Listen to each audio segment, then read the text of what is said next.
Good morning, good morning. This is Sharon from the House of Prayer, and I'm here to bring you when God closes a door. In the walk of faith, there is a sound that is impossible for us to get used to.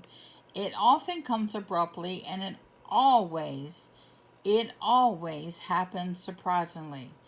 It's inaudible, but it's very powerful. And most of us can name specific times and places in our lives where we heard that sound. And I'm referring to the sound that occurs when God closes a door. The thing that makes it so difficult is that we usually misinterpret that sound.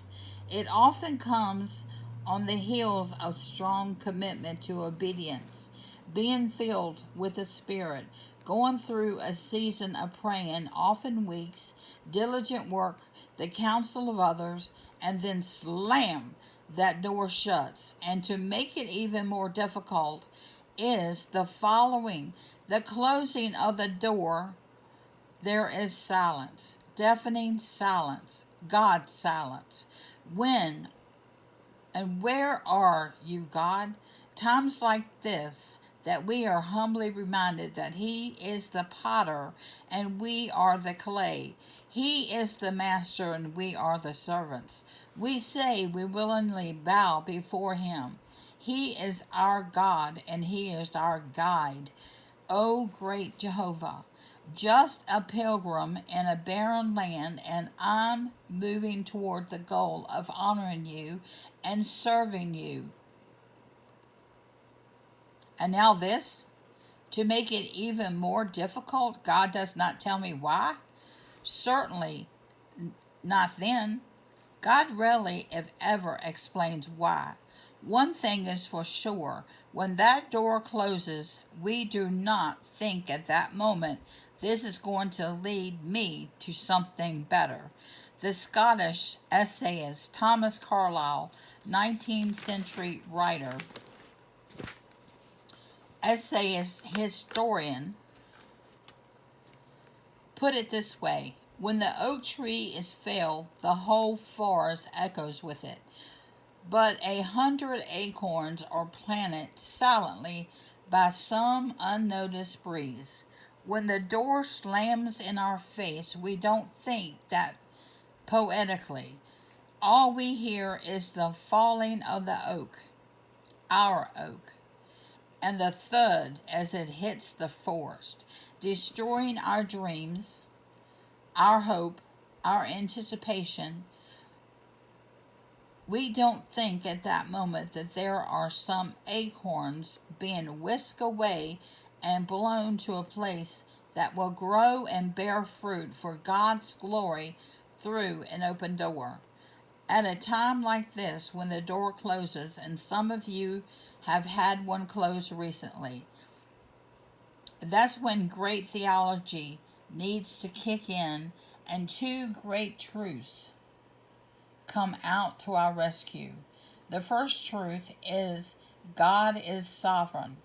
Daniel 4:35 says, "All the inhabitants of the earth are as nothing, and He does according to His will in the army of heaven and among the inhabitants of the earth, and no one can ward off His hand or say to Him, 'What are you doing?'" The psalmist put it this way in 115 verse 3: "Our God is in heaven. He does whatever He pleases."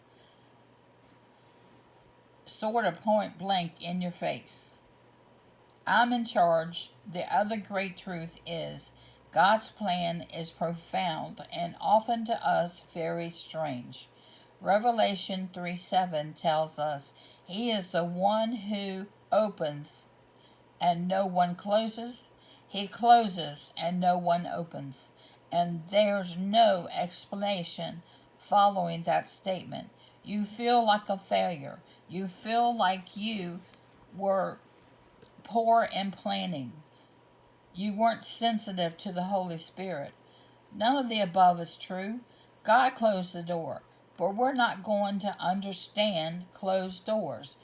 We like our doors, especially when we're told were not told while they're closed. Remember, God is sovereign and God's plan is profound and often so strange. Get on past the closed doors. There's nothing great to be reaped by going to the open ones.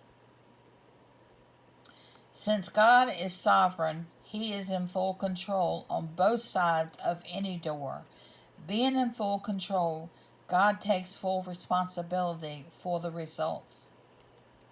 The closing of a good opportunity occurs in order to lead us to an even greater one. Not until you walk through the open door and look back do you realize the necessity of other doors being closed. I have no idea what closed doors you are living with. For all I know, you are going through self-loathing and blame, or even worse, you may be blaming someone else because the door closed. Because I don't know which one to speak to directly, I speak to all of you and say, let it be. Let the oak fall. Let the acorn scatter. God moves in mysterious ways, His wonders to perform. He plants His footstep on the sea and rides upon the storm. Deep in unfathomable minds of never-failing skill, He treasures us His bright design and works His sovereign will. Let it be. Let it be.